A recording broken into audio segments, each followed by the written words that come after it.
Halo guys, balik lagi di channel Cerita Singkat. Kali ini kita bakal lanjutin kisah The Last Frontier episode 7. Kita bakal disajikan dengan perburuan napi terakhir yang menegangkan. Kalau kamu belum menonton episode sebelumnya, link lengkapnya ada di kolom deskripsi. Dan buat kamu yang belum subscribe, silahkan klik dulu tombol subscribe-nya guys. Oke, udah siap? Yuk kita mulai ceritanya. Episode ini dibuka dengan sebuah kilas balik yang menyayat hati. Kita melihat Frank beberapa tahun lalu sedang bersenang-senang dengan kedua anaknya, Luke dan si kecil Ruby. Mereka baru saja nonton film horor dan bercanda soal siapa yang paling penakut. Momen itu terasa begitu hangat dan sempurna.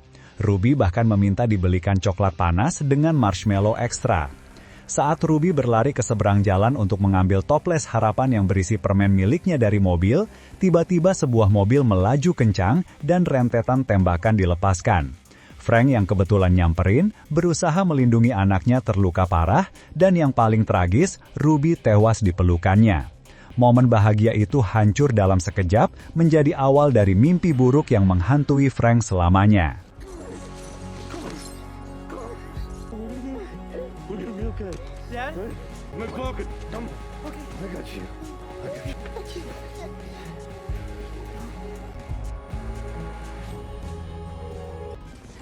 Kembali ke masa kini, Frank dan timnya masih berjuang menangani dampak dari jatuhnya pesawat tahanan.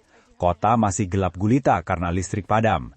Di tengah kekacauan itu, Frank dan rekannya dari CIA, Sidney Schofield, mempelajari tentang pria misterius yang mereka tangkap di episode sebelumnya, Tiago. Mereka menunjukkan sebuah foto lama dari tahun 90-an yang menampilkan wajah Tiago. Tapi Tiago tetap bungkam dan hanya memberikan jawaban-jawaban filosofis yang penuh teka-teki, seolah dia sedang menjalankan sebuah misi suci. Dia bilang dia rela mengorbankan segalanya untuk menyukseskan misinya. At the airport, we have the hard drive that you brought with you. Then, what's the problem? Traced you, which means we're gonna comb through everyone that you love and care. Prepared to sacrifice everything I have. Frank. Tiba-tiba, Frank dipanggil. Anak buahnya berhasil menangkap salah satu napi yang berbadan sangat besar, bernama Patton. Dia sedang ngamuk di markas dan menghajar semua orang.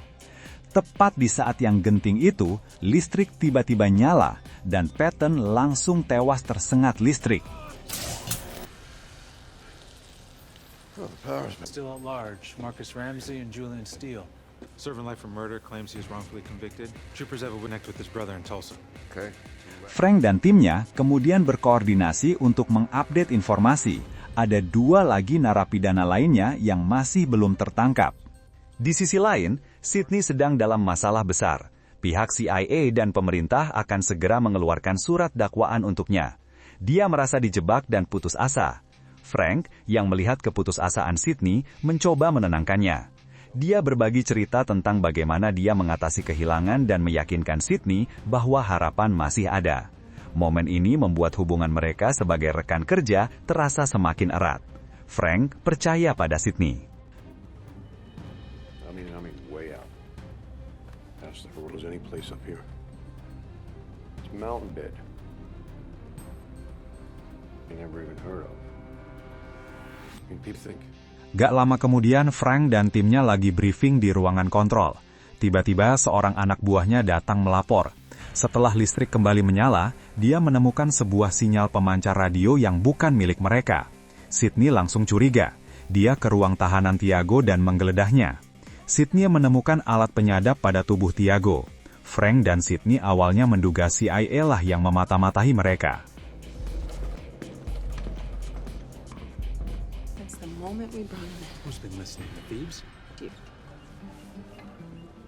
Sementara itu, di tengah semua tekanan pekerjaan, Frank akhirnya memutuskan untuk pulang dan menghadapi masalah pribadinya.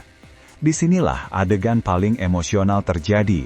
Frank mengumpulkan istri dan anaknya, Sarah dan Luke, lalu membuat pengakuan yang telah dia pendam bertahun-tahun. Dia menceritakan bahwa penembakan yang menewaskan Ruby bukanlah sebuah insiden acak. Itu adalah serangan balasan yang ditujukan kepadanya. Dulu di Chicago, Frank sengaja menyembunyikan barang bukti yang bisa membebaskan seorang kriminal kelas kakap bernama Paddy Coogan dari satu tuduhan pembunuhan. Frank tahu Coogan adalah monster, jadi dia melanggar aturan untuk memastikan Coogan tetap di penjara. Akibatnya, geng Coogan membalas dendam dengan menargetkan keluarganya. Pengakuan ini menghancurkan Luke. Selama ini, Luke hidup dengan rasa bersalah yang luar biasa, berpikir bahwa jika saja dia tidak mengajak adiknya beli es krim hari itu, Ruby mungkin masih hidup. Ternyata, semua itu adalah kesalahan ayahnya. Beban yang dipikul Luke selama bertahun-tahun akhirnya terangkat, namun digantikan oleh kemarahan dan kekecewaan pada sang ayah. Why did I insist we go? Fuck!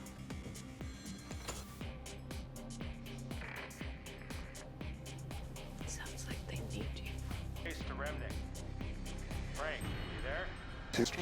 Sementara itu, tim Frank membuat penemuan besar.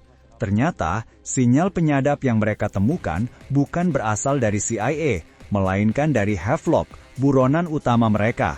Havelock selama ini mendengarkan semua percakapan mereka dari sebuah menara pemancar tua di tengah hutan. Frank, Sidley, dan timnya segera bergerak. Mereka menunggang kuda menembus hutan belantara Alaska untuk menyergap Havelock. Suasananya sangat menegangkan. You need this, don't you? Gives you a sense of, I don't know what you call it. Shit unravels, work helps. I get it. Look at me, okay? Di tengah perburuan, mereka justru bertemu dengan salah satu buronan lain yang tersisa, Marcus Ramsey. Suara tembakan terdengar di kejauhan.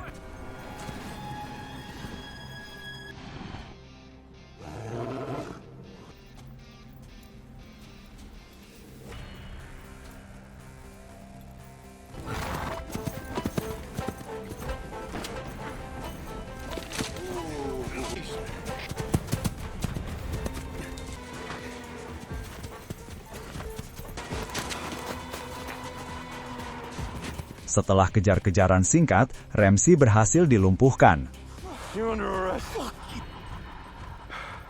This is the second to last guy. I do need this.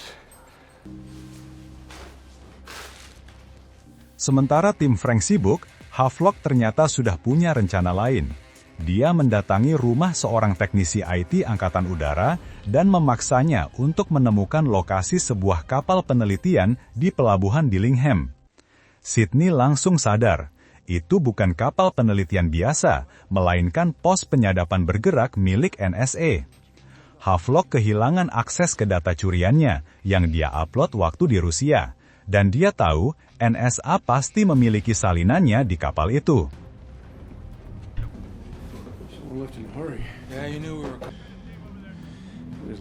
Frank dan timnya akhirnya tiba di menara tempat persembunyian Havelock.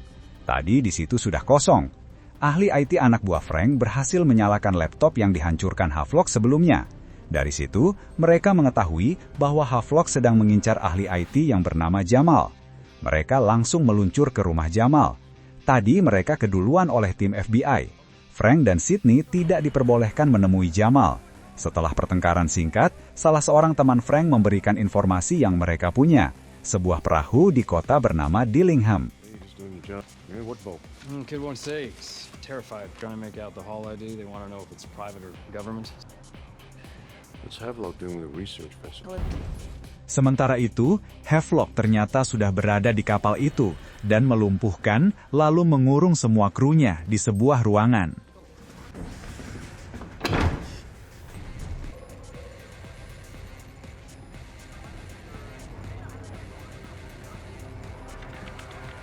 OSB confirms we've wiped whole. It'd be impossible for him to get into our servers again. I tried to call Sarah. Mengetahui target baru Havelock, Frank dan Sidney bergegas terbang ke Dillingham, sebuah kota pelabuhan terpencil.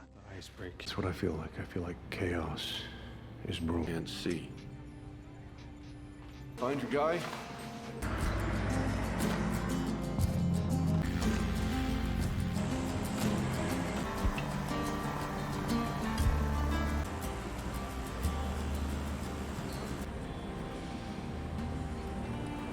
to know about the scars on my back.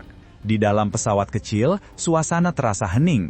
Frank, yang masih terguncang setelah pengakuannya pada keluarga, berbagi cerita sedih tentang toples harapan milik Ruby. Cerita ini membuat Sydney terlihat semakin bersimpati. Tetapi, mereka terlambat. Frank mendapatkan kabar melalui radio. Havelock sudah berhasil mendapatkan data yang dia inginkan dan kabur dari kapal menggunakan perahu kecil.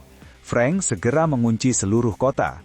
Tidak ada penerbangan, tidak ada kapal yang boleh keluar. Havelock terjebak. Satu-satunya jalan keluar Havelock adalah melalui sebuah jalan darat terpencil yang buntu. Frank dan Sydney mengejarnya dengan pesawat. Mereka melihat Havelock sedang kabur mengendarai sebuah trek. Tanpa pikir panjang, Frank mengambil keputusan gila. Dia mengarahkan pesawatnya ke mobil Havelock.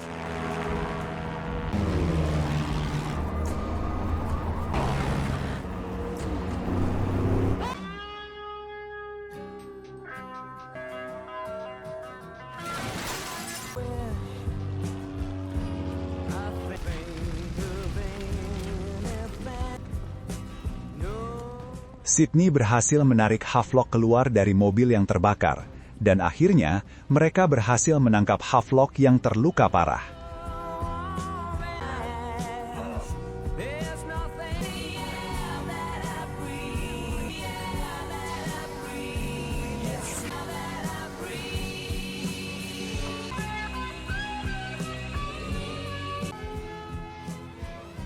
You're under arrest.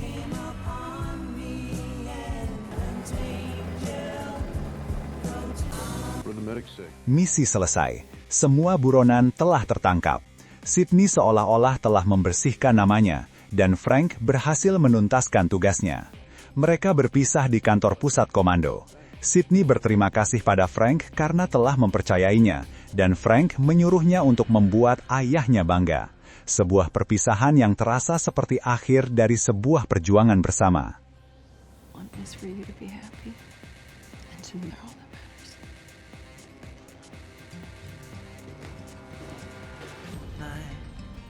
I dreamt that I was somewhere in the dark. Frank pun pulang, merasa lega karena semua kekacauan telah berakhir. Namun, dalam perjalanan, pikirannya mulai bekerja. Sesuatu terasa mengganjal. Dia teringat kembali semua percakapan dengan Sydney. Kata-katanya tentang melihat 6 langkah ke depan dan ini seperti trik sulap. Lalu, dia teringat foto lama Tiago. Frank melihatnya lagi dengan lebih teliti. Di foto itu, ada Tiago, seorang pria lain, dan seorang gadis kecil. Tiba-tiba, sebuah kenyataan pahit menghantam Frank seperti petir. Pria di samping Tiago adalah Robert Scofield, ayah Sydney. Dan gadis kecil di foto itu ternyata adalah Sydney sendiri. Semua kepingan puzzle langsung menyatu di kepalanya. Sydney tidak pernah menjadi korban. Dia tidak dijebak. Dia berbohong dari awal. Tiago bukan bekerja untuk CIA, dia bekerja untuk Sydney. Mereka sudah saling kenal seumur hidupnya. Sydney lah yang merencanakan segalanya. Dialah yang menjatuhkan pesawat itu untuk membebaskan Havelock dan mendapatkan data darinya. Frank telah tertipu habis-habisan.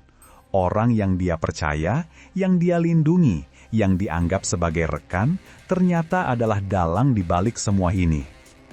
Episode pun berakhir dengan Sydney yang duduk di hadapan Havelock di dalam konvoi mobil tahanan.